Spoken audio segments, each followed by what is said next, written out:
ভাইজান, আমারে 10টা টাকা দেন, 2 দিন ধরে কিছু খাই না। মা, তুমি কি জানো বললা? ভাইজান, 10টা টাকা দেন, 2 দিন যাবত আমি কিছু খাই না। তোমার এই বিস্কার থালা কে ধরাই দিছে? কে আর আমার হাতে থালা ধরে দিব বাবা ক? আমার ভাগ্য, আমার কপালে এখানে নিয়ে এসে আমার হাতে কেউ ভিক্ষার থালা ধরাই দেয় নাই। কিন্তু আমার পরানটা তো জুড়াইলো না মা। তোমার এই অবস্থা দেখে তো আমার পরানটা ভেঙে চুরে তছনছ হয়ে গেল।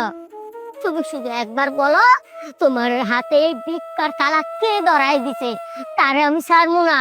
আচ্ছা, ঠিক আছে, আমি কমো। তাই আমারে কিন্তু তোর কথা দিতে হইব, এই বিষয় নিয়ে তোরা ভাইয়ে ভাইয়ে কোনো ঝামেলা করবি না। আসলে বাবা, আমি তো তোকে 2 ভাইয়ের সৎ মা। সৎ কি কখনো আপন হইতে পারে ক? আমি তো তাই জন্য নিজের পোলার মতো করে আদর করছি। তাই জন্য আমারে কয়, আমার এখন বয়স হয়ে গেছে, আমি এখন অচল হয়ে গেছি, কোনো কাম কাজ করা পারি না। আমারে তাই অগোয়ার দরকার নাই, আমারে গান ধরে বাড়ির দিকে বাই করে দিছে। আমি কই যাবো ক? তোরা 2 ভাই ছাড়া তো আমার আর কেউ নাই। তাই রাস্তার মাইয়া রাস্তায় ভিক্ষা করতেছি। তোর বাপে তো আমার রাস্তায় থেকে তুইলে নিয়ে গেছিল তোর বাড়িতে, আর কইছিল তখন 2 ভাই রেছে নিয়ে আমি আমার নিজের সন্তানের মতো করে মানুষ করি। মানুষ করছি, আমার দায়িত্ব শেষ হয়ে গেছে, তাই আমাকে রাস্তায় বাই করে দিছে। তাই রাস্তায় ভিক্ষা করতেছি, যেখানে আমার স্থান আমি সেইখানে আইসা পড়ছি। চুপ থাকো তুমি মা। কি বললা? তোমার স্থান এই রাস্তায়? না মা, এটা ভুল। তোমার স্থান আমার মাথায়। আর যেই ভাইজান তোমার হাতে এই ভিক্ষার থালা ধরাই দিছে, তার হাতে আমি আজকে এই ভিক্ষার থালা ধরাই দিব। তুমি চলো আমার সাথে বাড়িতে। বাবা, ভাইয়া, ভাবি, নুরু কাকু, কোথায় তোমরা? আরে শামস, তুই কোন আসলি? তুই তো একটাবার ফোন দিতি, আমি এয়ারপোর্টে যাইতাম, গাড়ি নিয়ে যাইতাম। থাক, আমার এত বিলাসিতার দরকার নেই। আমার জন্য কারো গাড়ি নিয়ে যাইতে হইব না। তার আগে বলো, আমার মা কোথায়? ও মা, মাই তো আছে কোন এক বৃদ্ধাশ্রমে, নাই আছে কোন একটা বস্তিতে। মার এই যে না করলাম যে মা তুমি এই বাসা থেকে কোথাও যাও না। মা আমার কোনো কথাই শুনলো না, মা চলে গেছে এই বাসা থেকে। এই এই, আমার মা কোন বৃদ্ধাশ্রমে, কোন বস্তিতে, বল, সে কৈফত দে আগে। এই, তোমার সাহস তো কম না? তুমি ছোট হয়ে তোমার বড় ভাইকে হাত তুলতেছো, তোমাকে হাত কাঁপে না? না, আমার এই হাত এক বিন্দু কাঁপলো না, কারণ এই হাত একজন প্রবাসীর হাত। সারা দিন রাত পরিশ্রম করে হাতুড়ি পিটাইতে পিটাইতে এই হাত লোহার মতো শক্ত হয়ে গেছে। তাই অন্যায়ের প্রতিবাদ করতে আমার হাত এক বিন্দু কাঁপে না। আমি ভালোই ভালোই বলতেছি, তোমরা বলো আমার মা কোথায়? এই, তোমার মা কই গেছে না গেছে সেটা আমি কিভাবে বলবো? হ্যাঁ, তোমার মা তো তেমন একটা বয়স হয়নি, যাই দেখো কোন ভ্যানওয়ালা নাকি রিক্সাওয়ালার সাথে ভাইয়া গেছে। তুমি এই বাড়ির বউ, বউয়ের মতন থাকবা। আমার মায়ের নিয়ে তোমার মুখে আর একটা নোংরা কথা শুনতে চাই না। তোমার ওই মুখ দিয়ে যদি আর একটা আমার মায়ের নামে নোংরা কথা বের হয়, তাহলে ওই মুখ আমি টান মেরে ছিঁড়ে ফেলবো। নুরু কাকা, ও কাকা, আমি প্রবাসে যাওয়ার আগে তোমার কি বই লাগিয়েছিলাম? তোমার বই লাগিয়েছিলাম না কাকা? তুমি আমার মায়ের দেখে রাখবা। এই দেখার পরিণাম, এই নমুনা কই? আমি তো আমার এই বাড়িতে এসে আমার মায়ের পেলাম না। ও, তোমরা সবাই মিলে আমার মায়ের বের করে দিয়ে হানুমতে ফুর্তিতে আসো, তাই না? না না ছোট সাহেব, এভাবে করবেন না। আপনি আসার অপেক্ষায় ছিলাম ছোট সাহেব। জানেন না ম্যাডামরা কি অত্যাচার, কি জ্বালা যন্ত্রণা যে দিছে, আমি না পারি সইতে, না পারি কইতে। ছোট সাহেব, আমরা তো জানেন আমরা গরিব মানুষ। আমি যদি কিছু করবা যায় পরে আমার চাকরি থাকবো না।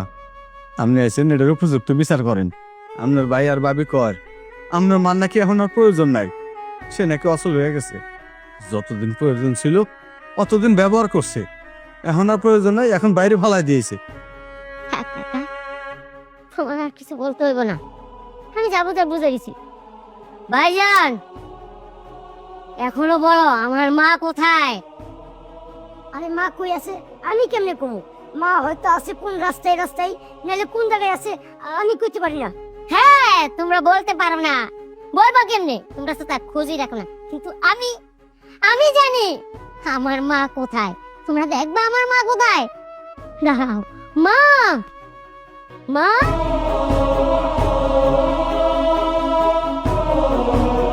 এই যে আমার মা। জানো ভাইজান, আমার মায়ের আমি কোথায় পাইছি? আমার এই মায়ের আমি রাস্তায় ভিক্ষা করতে দেখছি। জানো, যে মা আমার ছোট থেকে কোলে পিঠে করে মানুষ করছে, সেই মা ক্ষুধার জ্বালায় এই পেটের কারণে তার নিজের সন্তানকে ভাইজান বলে ডাকছে। ভাইজান বলে ডাইকা বলে, ভাইজান আমাকে 10টা টাকা দেন, আমি 2 দিন যাবত কিছু খাই নাই। ঠিক এর থেকে লজ্জাজনক কিছু আছে? এত বছর আমি প্রবাসে কষ্ট কইরা লাখ লাখ টাকা তোমার অ্যাকাউন্টে পাঠাইছি, আজকে আমার এই দিন দেখার জন্য না, তোমাদের সুখে দেখার জন্য, আমার মায়ের সুখের জন্য, তোমাদের সুখের জন্য, তোমরা যাতে ভালোভাবে থাকতে পারো, চলতে পারো, সেই জন্য কষ্ট করছি, নিজের কষ্ট দিছি যাতে তোমাদের কষ্ট না হয়। কিন্তু তোমরা আমার তার এক বিন্দু প্রতিদান দিতে পারো নাই, সাধারণ আমার মাকেই রেখে রাখতে পারো নাই। সে নাকি তোমার সৎ মা। সৎ বলতে কোনো কিছু হয় না, সৎ মা এক না, সবাইকে এক পাল্লায় মাপা যায় না।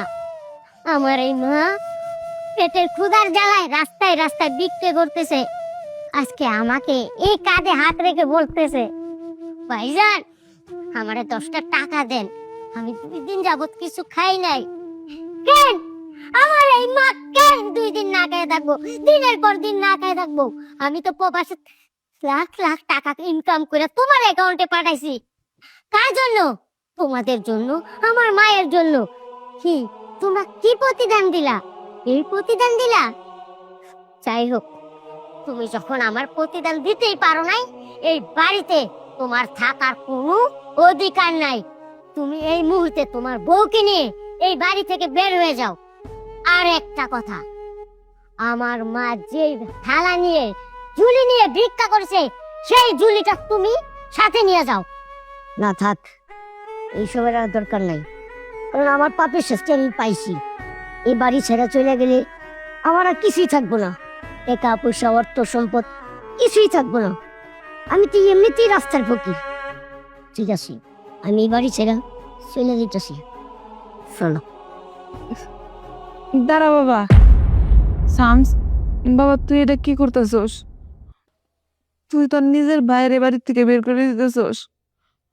ওরে বের করে দিলে আমি এই বাড়িতে কেমনে থাকবো ক? তোর বাপের কাছে আমি ওয়াদা করছিলাম যে আমি তোকে 2 ভাইরে নিজের ছেলের মতো করে মানুষ করবো। সেই আনে যদি টাইসন বাড়ির থেকে বেরিয়ে যায়, আমি তো একা একা এই বাড়িতে থাকবো না। টাইসন না হয় না বুঝে একটা ভুল করছে। আমি তো মা, আর মা হয়ে যদি সন্তানের ভুল ক্ষমা করতে না পারি, তাহলে কিসের মা হইলাম? তোর বাপের আমি ওয়াদা করছি যে তোকে 2 ভাইরে আমি সবসময় এক লগে রাখবো। তোর বাপের ওয়াদা আমি ভঙ্গ করতে পারবো না। আমি তো রাস্তার মাইয়া, দরকার হইলে আমি আবার রাস্তায় ভিক্ষা করে খামো, তাও আমি তোকে 2 ভাইরে আলাদা হইতে দিব না। মা তুমি বলতেছো এই কথা? যার কারণে তুমি এত কষ্ট পাইলা, যে তোমার এই বাড়ি থেকে বের করে দিল, তার সাফাই গাইতেছো? ঠিক আছে, তুমি আমার মা, তুমি আমার আদেশ করছো, তোমার আদেশ আমার সবার উপরে, তুমি যা বলবা তাই হইব। মা তুমি আমার মাফ করে দেও, তুমি আমার মাফ করে দেও।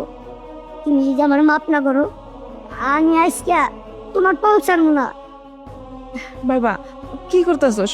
ওর ওট করতেছি। তুই যে তোর ভুল বুঝতে পারছস, এতেই আমি অনেক খুশি। তোরা তো আমার সন্তান, তোরা ভুল করবি, আমি মা হয়ে যদি ক্ষমাই করতে না পারি তাহলে কেমন মা হইলাম ক বাবা? আম্মা, আপনি না আমার মাফ করে দিবেন। আমি আপনার সাথে অনেক অন্যায় করছি, অনেক খারাপ ব্যবহার করছি। আপনি আমায় নিজের মেয়ে মনে কইরা মাফ করে দেন না মা। না না বৌমা, আমি কিছু মনে করি নাই।